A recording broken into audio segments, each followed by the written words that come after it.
LeBron James didn't like what he saw, tweeting, "Man, that was bogus as hell. Come on, man." Mavs legend Dirk Nowitzki didn't like it either. "This ejection is super soft," he said. And even Super Bowl MVP Patrick Mahomes chiming in, saying that was trash. So I'm on their side. Let's see what side Tim Legler is on. Legs joins me here early this morning. Legler, what did you think of Porzingis getting thrown out last night under those circumstances? Well, I think there are two different arguments here, Greeny. I think the first is, does what he did warrant being thrown out of the game? I mean, that's a fair argument. And obviously, look, I played in the 90s, so you know what I'm going to take on that side of the argument. No, there wasn't anything really there. But the other argument, and I think this one's indefensible, Kristaps Porzingis just cannot inject himself into that situation. He really can't. Luka Doncic and Marcus Morris weren't going to let anything happen. It was a very mild situation. Even the foul that was committed by Marcus Morris was mild across the board. So now they're having a couple of words, but Luka's getting ready to walk past him, and it's going to be over with.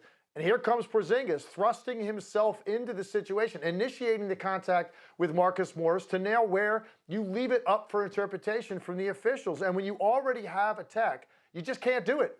That's like fake tough guy stuff. Just walk away from it. Let other people handle that situation, knowing how important you are to your team. Because here's the other point. To that point in the game, 3 minutes into the second half, the Clippers hadn't figured out remotely how to guard this team. They had 69 points to that point in the game. Porzingis was playing well. Luka was playing great. He leaves the court. They score 41 points in the last 21 minutes of that game, and they lose. And maybe that was their opportunity to make this a longer series against a team that we think can win a championship. So my point is, look, you can say all you want to that, hey, that didn't deserve the technical. Okay, that's fair.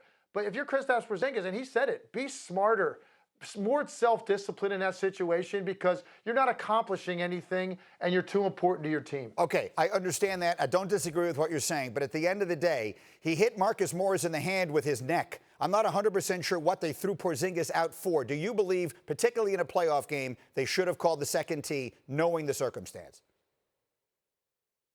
No, I think the officiating crew should have looked, knowing that he's already got a tech, knowing what's at stake. No, because really nothing happened. But I will say this, he did initiate the first contact with Marcus Morris. If you look at his forearm, it goes into like the stomach chest area of Marcus Morris.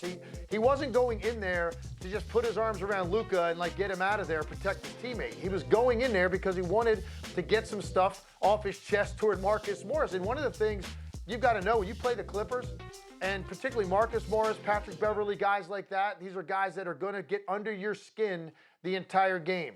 This is what part of their DNA is. Those guys defensively, the way they're going to play, the way they're going to be attacking Luka this entire series, you've got to understand that going in, and you just cannot let your emotions get the best of you. So my answer to your question would be no. I would have loved to have seen the officiating crew show some restraint right there, but I also think Kristaps Porzingis opened it to interpretation. And when you already have a tech, you just cannot take that chance. All right, I don't think we're disagreeing, although we might be putting the emphasis slightly on different sides of it. Thank you for watching ESPN on YouTube. For live streaming sports and premium content, subscribe to ESPN+.